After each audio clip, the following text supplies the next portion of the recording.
Bonjour, voici l'exercice pour l'accueil d'un visiteur connu sans rendez-vous en anglais. Donc, si vous avez regardé la capsule, vous sentez que vous êtes assez solide dans cette mise en situation-là. Ce que je vous propose de faire ici, c'est qu'on la fasse ensemble et cette fois-ci, vous allez jouer le rôle de la secrétaire quand je vous dirai d'essayer de trouver la phrase qui est à dire, alors que je vais jouer le rôle de la cliente.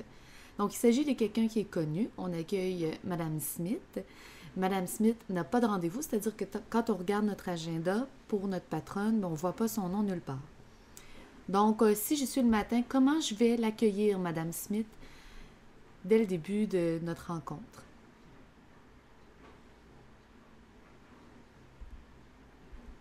Good morning, Miss Smith. How may I help you today? Elle me répond, Good morning, I would like to see Diana Gaines. J'aimerais voir Diana Gaines. Ici, elle ne m'a pas précisé qu'elle avait un rendez-vous, elle ne m'a pas précisé non plus qu'elle était attendue. Donc, quelle est la prochaine question que je vais lui poser, à savoir si elle a un rendez-vous? Comment je vais lui demander ça? Did you have an appointment? J'aurais pu aussi dire Do you have an appointment?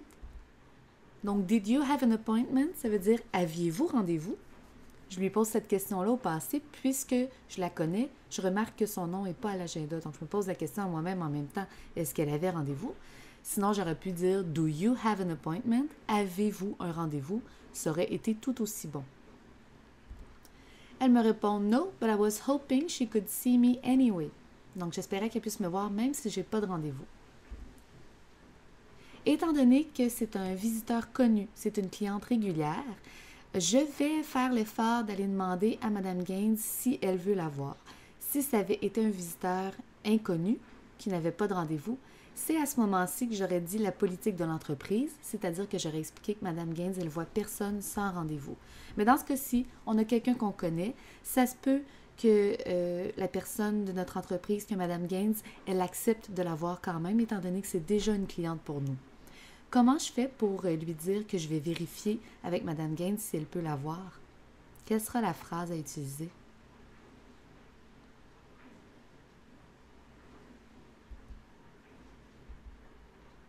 Okay, well, if you could kindly wait, I will check if Miss Gaines could see you. La première partie où je lui demande gentiment d'attendre, j'aurais pu le dire de toutes sortes de façons. J'aurais pu dire One moment, please. I'll check if Miss Gaines can see you. If Miss Gaines could see you. Tout ça, c'est autant bon que ce qu'on a ici comme formulation. L'important, c'est de mettre la personne, de lui demander d'attendre, puisqu'on va faire une vérification, et puis de l'informer qu'on est en train de vérifier. La cliente l'apprécie beaucoup, elle est bien contente. C'est le moment où je contacte par téléphone ma patronne. Donc, je peux lui expliquer directement en français que j'ai une cliente en avant qui désire la voir. Et je suis chanceuse cette fois-ci, elle accepte de la voir. Si à cette étape-ci, la patronne avait refusé ou elle avait été trop occupée, elle n'aurait pas été en mesure de voir la cliente, ou même si elle n'avait pas du tout été au bureau, donc carrément absente, j'aurais dû par la suite offrir de prendre un rendez-vous à ma cliente ou prendre un rendez-vous, ou encore elle m'aurait dit qu'elle préfère rappeler, laisser un message. Toutes ces options-là auraient été bonnes. Dans ce cas-ci, elle est chanceuse puisque Mme Gaines peut la voir. Alors, comment est-ce que je vais dire à Mme Smith qu'elle a beaucoup de chance aujourd'hui et que Mme Gaines s'en vient la voir tout de suite? Quelle est la phrase à utiliser?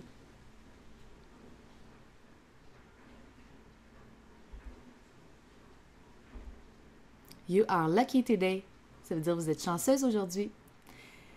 Miss Smith, she will be right with you. Madame Smith, elle va être avec vous à l'instant. Elle s'en vient tout de suite vous voir. Ah, thanks a lot. La cliente me remercie. Donc, je vais lui répondre bienvenue. You are welcome. Si vous avez besoin de repratiquer cette mise en situation-là, je vous suggère fortement de regarder la capsule à nouveau en cas de besoin. Et sinon, répétez cette capsule-ci pour vous pratiquer à voix haute à dire ces phrases-là jusqu'à temps que vous les connaissiez par cœur sur le bout de la langue. Merci beaucoup!